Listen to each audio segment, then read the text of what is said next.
HRN listeners. As we celebrate our 15th year, we are deepening our commitment to giving voice to the next generation of food systems storytellers, and we need your help. Our internship and fellowship programs help activate new possibilities for underrepresented and underestimated young people through experiential journalism, audio engineering, and production training. Through these unique programs, HRN helps food equity stewards build essential workforce readiness skills that expand their potential and foster economic mobility. Please consider supporting these critical programs. And with a minimum donation, you can be entered to win a dinner for two at an amazing restaurant in one of 8 cities and tickets to a concert at a great venue in one of those cities. We have incredible partners across the country who have donated, as they also share our passion for helping to educate the next generation of food systems storytellers. Check out heritageradionetwork.org/15 to donate and enter to win today. That's heritageradionetwork.org/15 to donate and enter to win today. And make sure you donate before March 31st. Thank you. Today's program is brought to you by Regional Access. Regional Access is a regional distributor committed to creating sustainable economies throughout the Northeast. For more information, visit regionalaccess.net. You're listening to Heritage Radio Network, broadcasting live from Bushwick, Brooklyn. If you like this program, visit heritageradionetwork.org for thousands more.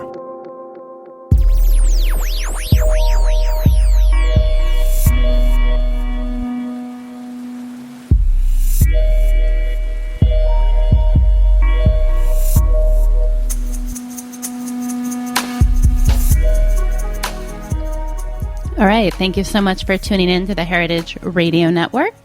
You are listening to The Farm Report, and I'm your host, Erin Fairbanks. We are coming to you, as always, from the back of Roberta's Pizza on a lovely day here in Bushwick, Brooklyn.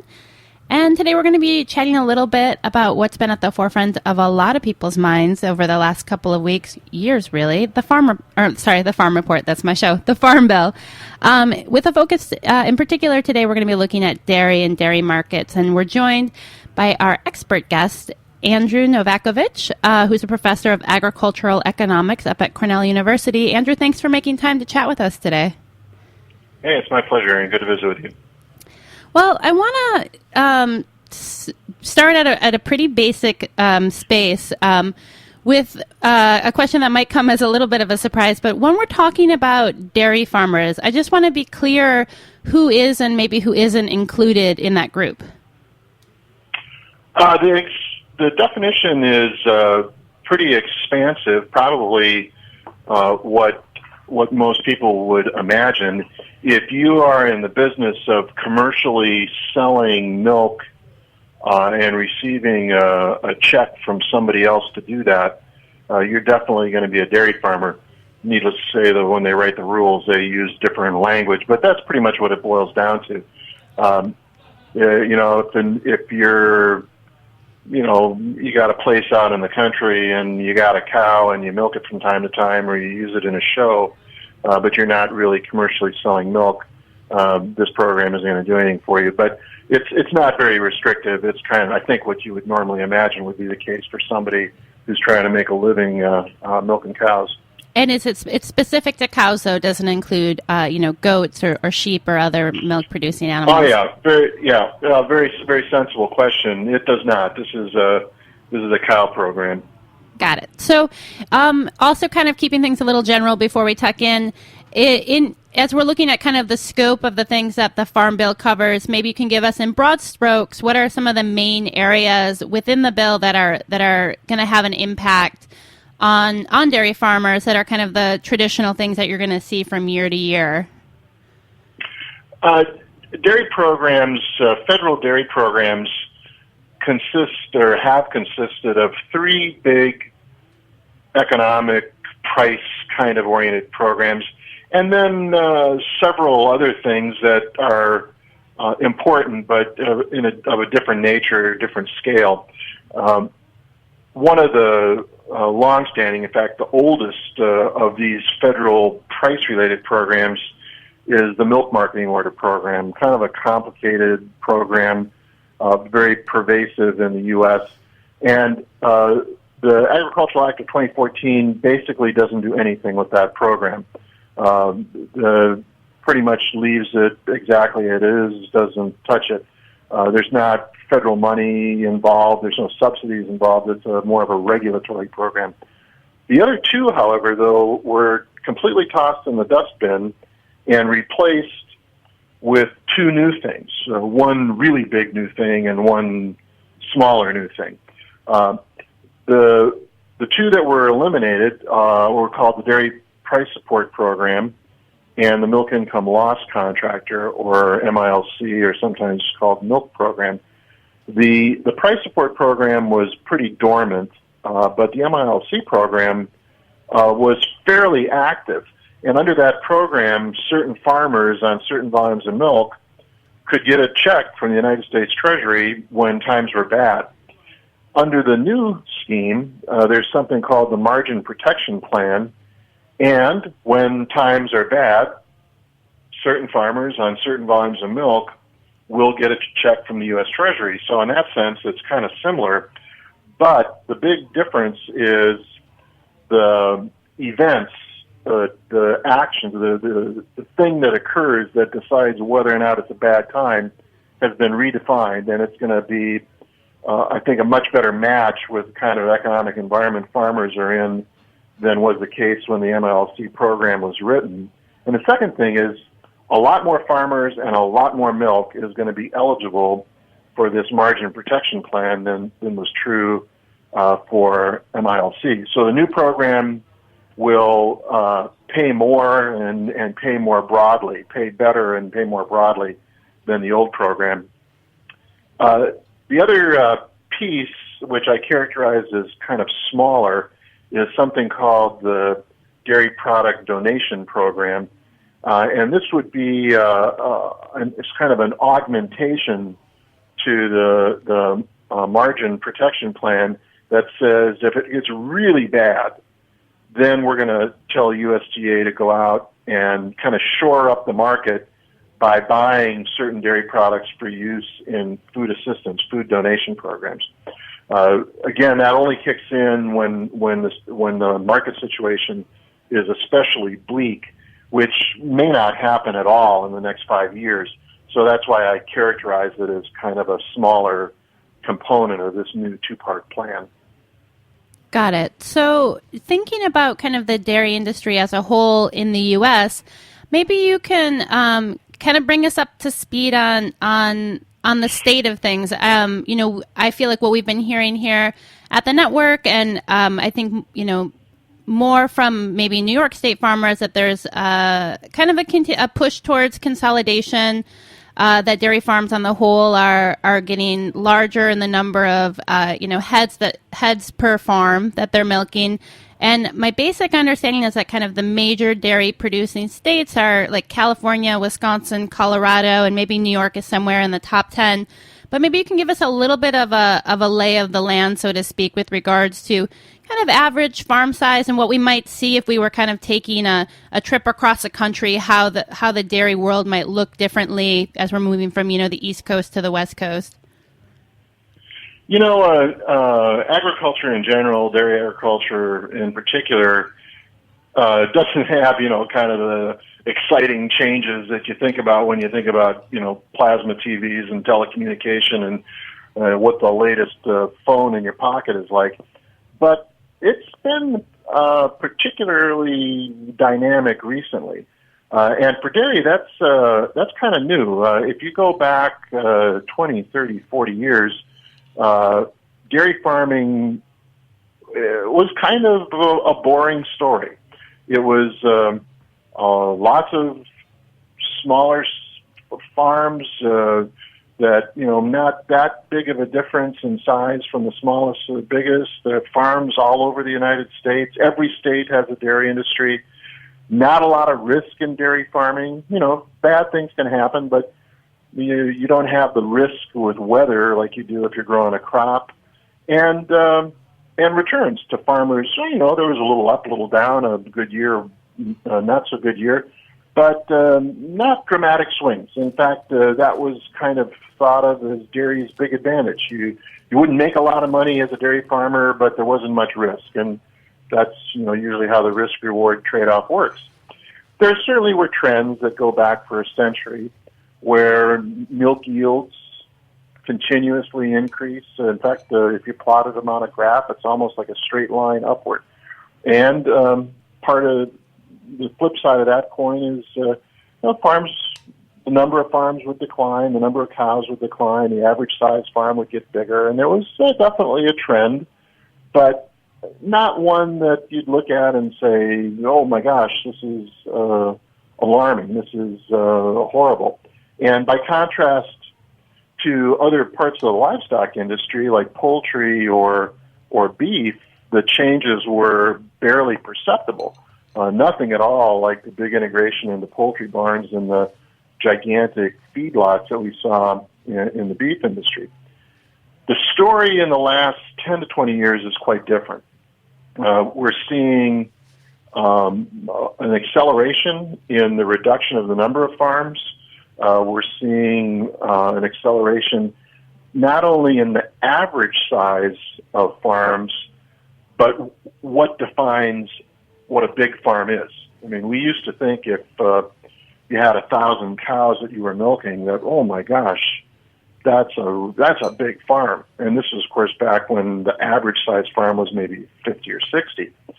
Today, the average size farm is something like 120, but a 10,000 cow farm is not really all that unusual. I mean, there's certainly not a lot of them, but on the other hand, nobody is flabbergasted if you're told that there's a 10,000 cow farm down the street. In fact, probably the largest single farm with all the cows in one place is a farm in Oregon that has over 30,000. Wow. And there are quite a number of farm businesses where the owners, sometimes it's a family, sometimes it's a group of families, own 50, 60, 70,000 animals by themselves. They don't have them all in one place. But, if you look at their entire business, they've got an amazing number of cattle.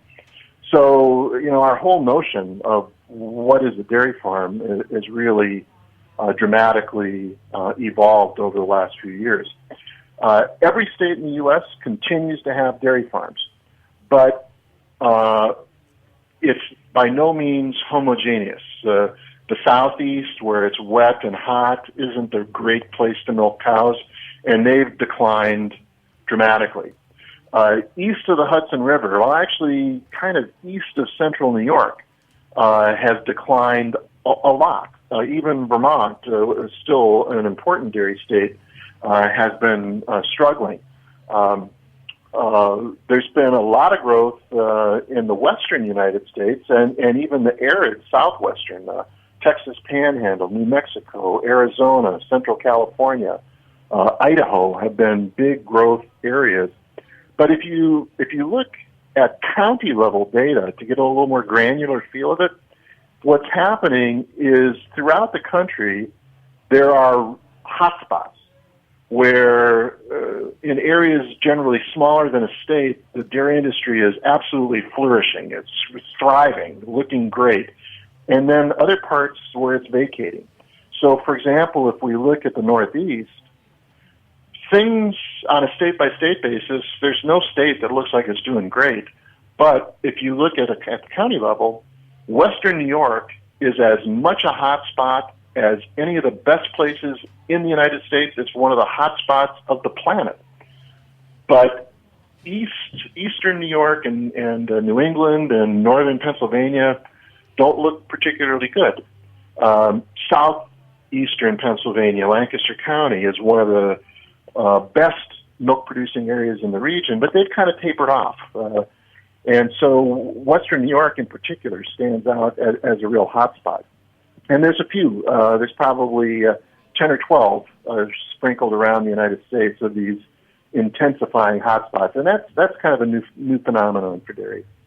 And what about with regards to just kind of sheer volume of milk that we're producing? I mean, has that seen an increase, a decrease? Has it held steady as like the landscape of the farm kind of size and composition has changed?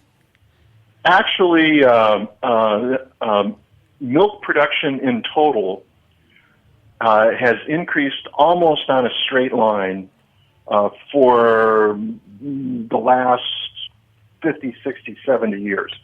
And in fact, since 1996, if I plotted that graph out for you, it would look very much like a straight line that has a slope of about a little over 2 billion pounds of milk a year. We measure volumes of milk by pounds. And 2012 was the first year we went over 200. So we're talking, in the vicinity of 1% a year.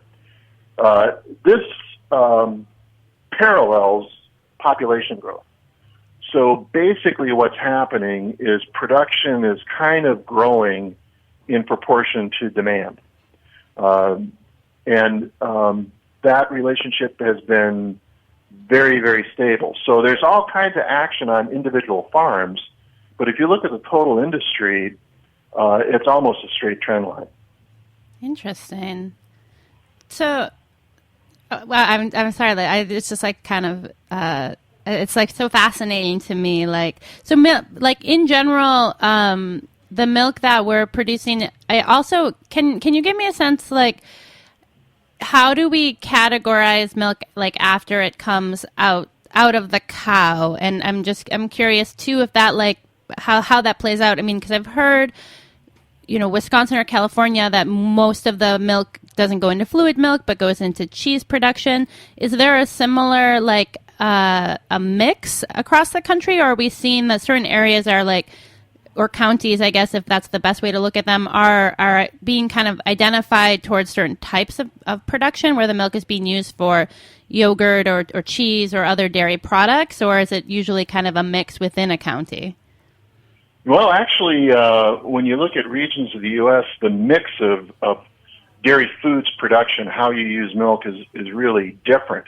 Again, just about every dairy product is produced at some level in every dairy state. But when you look at the relative proportions, it's really quite dramatically different.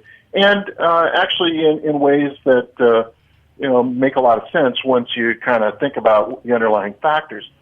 So one of the sort of thumb rules in the dairy business is if you're making beverage milk products, gallon jugs and pints of cream and everything that we think of as a drinkable fluid milk type product, you don't want to move that stuff very far. You don't want to package that in California and send it to St. Louis. You want to keep that local because it's very expensive. Milk is mostly water. It's 88% water, and it just doesn't make sense to be shipping that long distances. So if you're in the Southeast where you don't have a lot of local milk production relative to a very large population, you have a very big fluid milk industry. They use pretty much all of their local milk supply for beverages, and they use a little bit for ice cream and some other things, but it's a very strong fluid market, and you don't make cheese there, you don't make butter there in any appreciable quantity. If you go out to Idaho, which is a large dairy state, it's basically tied with New York for third largest state in the country, you got a whole lot of cows, and you got hardly any people. And so, sure, you've got some beverage milk there, but if you did that alone, you'd have to shut down most of the farms. There's just not that many people in the state of Idaho.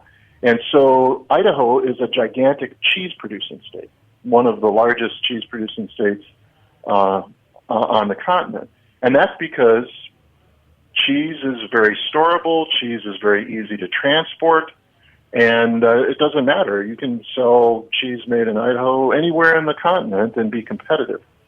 Some of our states could, do different things, but kind of have developed sort of a culture. So, for example, Wisconsin, which has a strong Northern European heritage, has long had a very large cheese industry. It is, in fact, the largest cheese-producing state in the country, second largest milk-producing state. And, there's a pretty good fluid milk business there. You've got Minneapolis, Milwaukee, Chicago. These are large cities, and they get their share of the milk supply.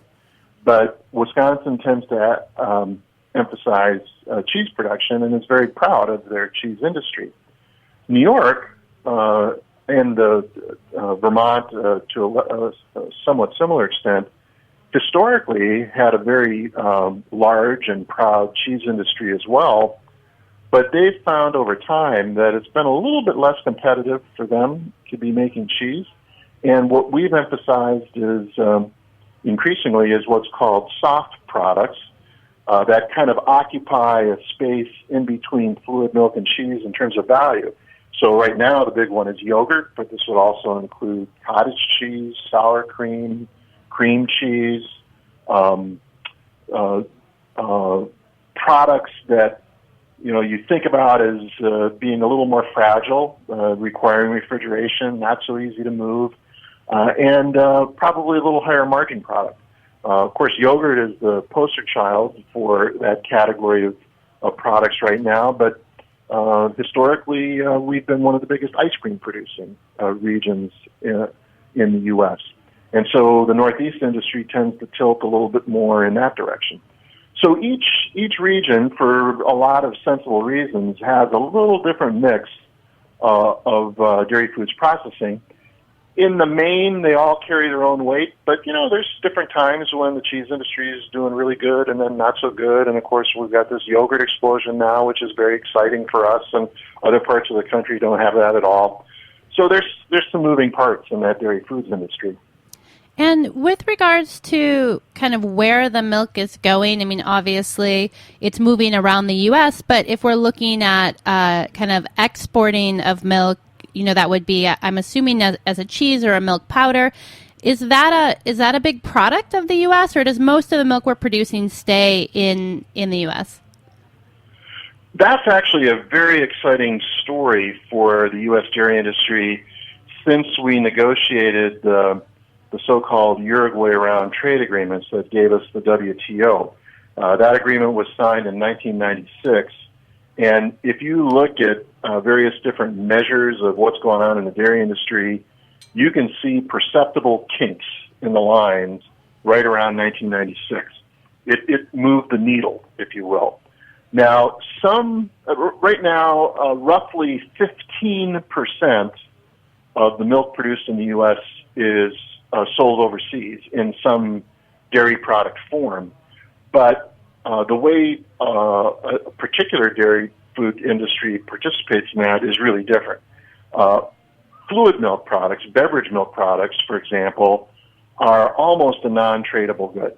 The international trade in beverage milk products is close to zero. Canada doesn't need it. Mexico, by and large, doesn't need it and doesn't want it. You're not going to send half pints of whole milk to schools in Japan. So fluid milk becomes a non-tradable good.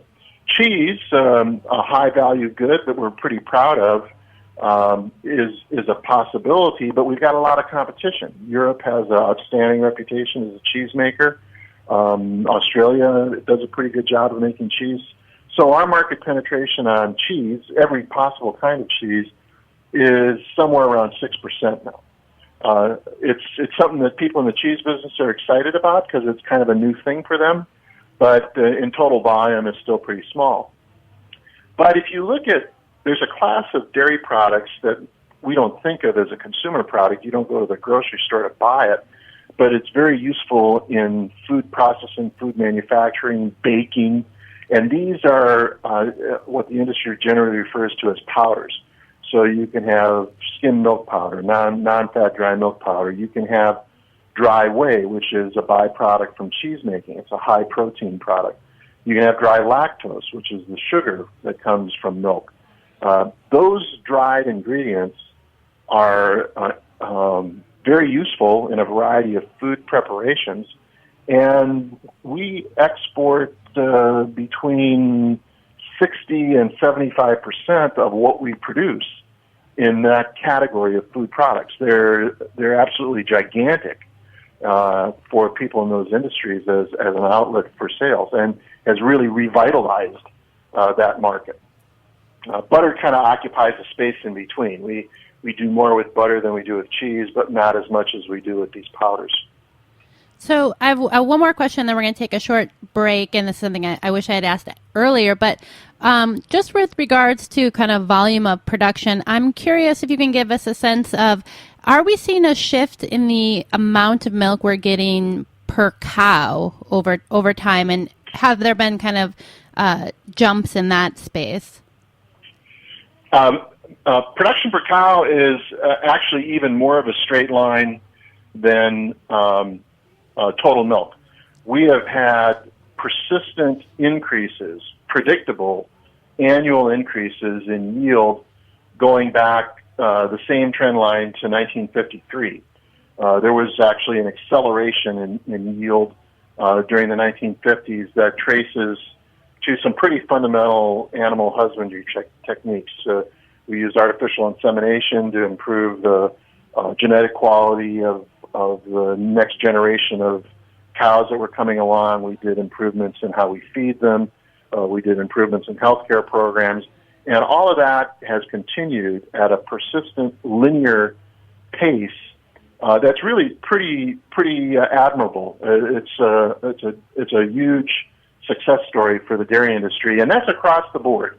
Certainly not every farmer has the same performance in yield as every other farmer, but every farmer all the boats have been rising on that tide. Every farm continues to show improvement year after year.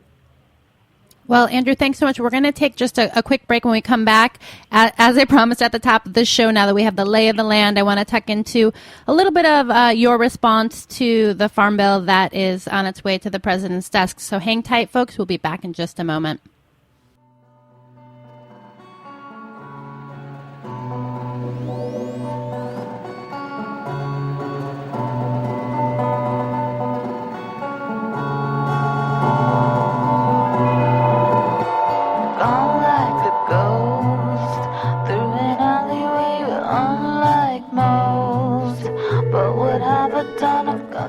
You're listening to Running Like a Ghost by Shadowbox on heritageradionetwork.org. And I run away from me.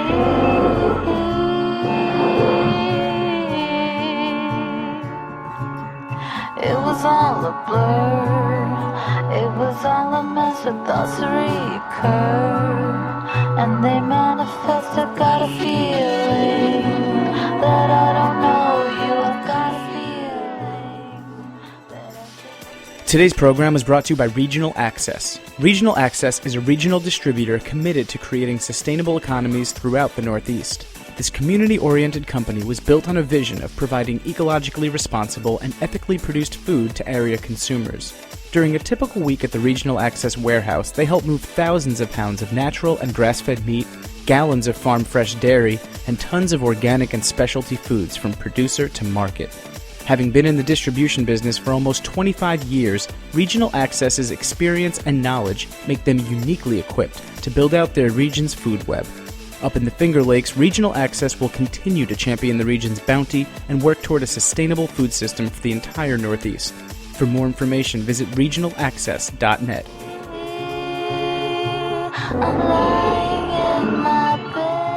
All right, we're back. You're tuned into the Farm Report, and we're on the line with Andrew Novakovic, and we're talking about the impact of the Farm Bill and getting a little bit of a lay of the land as it relates to dairy farmers. And so I want to jump right in, in kind of our email exchange, you had mentioned that you thought that the dairy change was maybe larger in this round of the Farm Bill than what other farmers might be experiencing, and I wonder if you can kind of elaborate on that a bit. Yeah, well,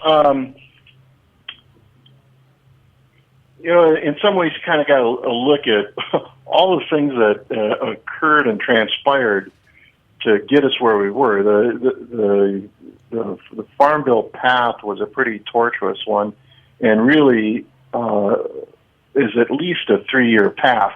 You've always got advocacy groups that are getting ready and working in the background, trying to get stuff going before Congress really starts to show much. And the Congress guys got stuff in the background before it becomes, something that you're publicly aware of. But this one is unusually long in terms of its gestation period. And sometimes these farm bills, which we do roughly every 5 years, are boring, and you know they're going to be boring. There's just not a big issue going on, and they're tweaking stuff, and the money's not a problem, and you just know, okay, this isn't going to be especially exciting. This was definitely one of the more exciting ones, and it was exciting for kind of predictable internal reasons, that it was just sort of kind of time in the life cycle of the bill that we did something a little bit more dramatic, and then you got the whole dysfunctional Congress thing going on that just added way more to the drama of trying to come up with an agreement. As you know, and as you and I have talked about before, the food stamp thing was gigantic and a huge debate, although what they came up with was just dramatically less than what we might have feared. But the agricultural programs went through some pretty meaningful changes. The dairy program is almost a complete rewrite. The other crops programs had some pretty significant changes. The Farm Bill involves things like energy, conservation, trade, rural development, credit. There's a number of things in that bill that don't get the limelight. And in a lot of those, there were kind of small, but actually fairly important changes and improvements that probably aren't going to get a whole lot of public attention. But if you're in the conservation community, they're pretty interesting and by and large pretty useful. In the energy area, the Farm Bill doesn't certainly have a domain on all of energy policy, but the corn for fuel and the food for fuel thing is something that they're concerned about, and so they've got a little language in there that's trying to create a little more life for the use of agricultural materials that are not food to be a source of energy, and that's they got a lot of technology and economics to work on that, but the bill made some positive investments. So there's a lot of things going on. The dairy story provided some drama at the end, more for political reasons, but there's a lot in this bill that may not be as revolutionary a change as some people would want, but I'd say is moving in the right direction. That's what you had said, that you thought overall that it was a pretty good deal, even for larger farmers who might pay more. And it'll be interesting to see how that gets sorted out in the real world. And I'm wondering if you can kind of tell me what you meant by that sorting out in the real world. What would happen in that space? How would that look? Well, there's a couple things. One is, it's just human nature to be a little skeptical of these programs. And people that have been living these programs, and maybe they were the ones responsible for designing them, can get pretty wrapped up in thinking, hey, this is a pretty sweet deal. Boy, farmers are going to really use this a lot. And the fact of the matter is, almost no farmer pays attention to the Farm Bill until they've got some kind of sign-up decision that they've got to confront, and then they start thinking about it. And they weren't with you all the way and getting all excited about this bill. They just say, okay, what do you got on the table for me, and what do I need to do, and how do I sign up, and what's it going to cost me, and what's the possible benefit? And even though farmers have been participating in programs for generations, anytime you come up with a new one, there's going to be a certain amount of caution and I think an innate skepticism. So when we look at something like this dairy program, a lot of folks would say, oh, this is a pretty good deal.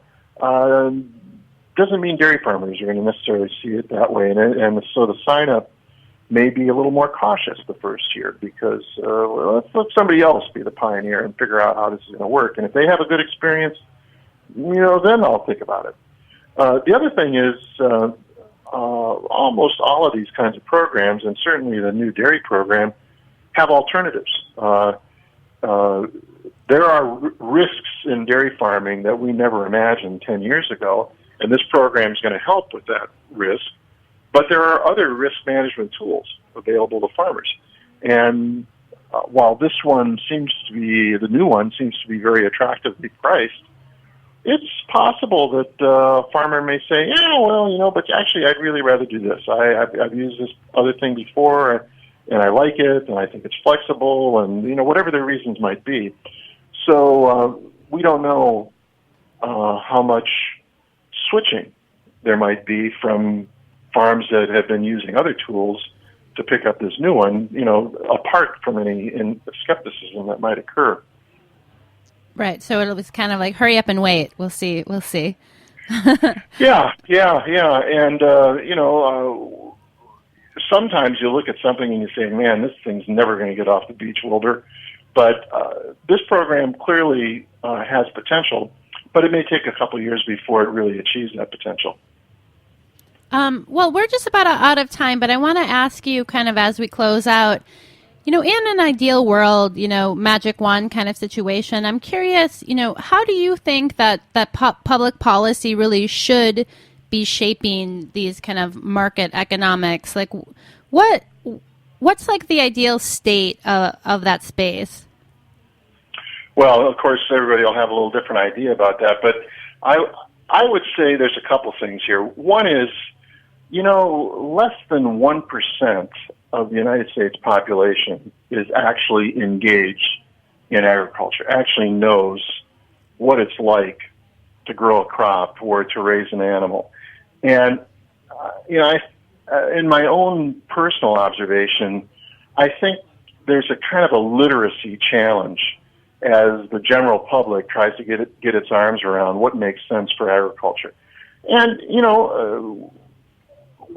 that doesn't mean we should necessarily believe everything we're told about what farmers need or they don't need, but it is a little bit our responsibility, if we're going to be critical and evaluate programs, to really understand what it takes to grow these crops and what is the risk profile. Now, I think it's safe to say farming is a lot riskier than driving a truck or lots of other occupations, and it is food, after all, that we're talking about. So I got some serious skin in the game. I want American farmers to be successful. But, if you admit that doesn't mean you write them a blank check either. And so when we find out that there's a thing called crop insurance that the federal government has some role in, we might say, well, that's a good thing. I'm in favor of that. We should have crop insurance for farmers. Yeah, that's good. But then when you say, well, the government subsidizes over 60% of the cost of crop insurance, and it does so for every farmer, no matter whether they're big, small, or in between, it seems to me we can step back from that and say, okay, crop insurance, yes, but 60% plus, how come it's so big? And how come, this guy that would seem to have a lot of financial resources is getting just as much of a premium subsidy as maybe a smaller guy? Socially, is that really where we're at? Are we comfortable with that? That, to me, is a very fair conversation.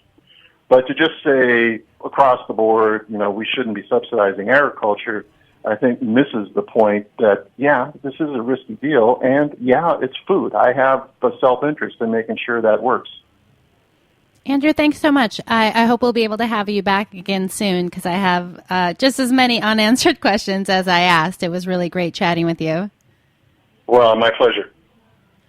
Thanks so much for tuning in to this episode of The Farm Report. This, like all 35 of our weekly programs, are available on our website, www.heritageradionetwork.org. You can also find us on iTunes or Stitcher Smart Radio. We are member-supported, so if you believe in our work and want to support what we do, please click that Donate tab on the website and become a member today. Thanks so much for listening, and stay tuned in. Thanks for listening to this program on heritageradionetwork.org. You can find all of our archived programs on our website or as podcasts in the iTunes Store by searching Heritage Radio Network. You can like us on Facebook and follow us on Twitter at @heritage_radio. You can email us questions at any time at info@heritageradionetwork.org. Heritage Radio Network is a non-profit organization. To donate and become a member, visit our website today.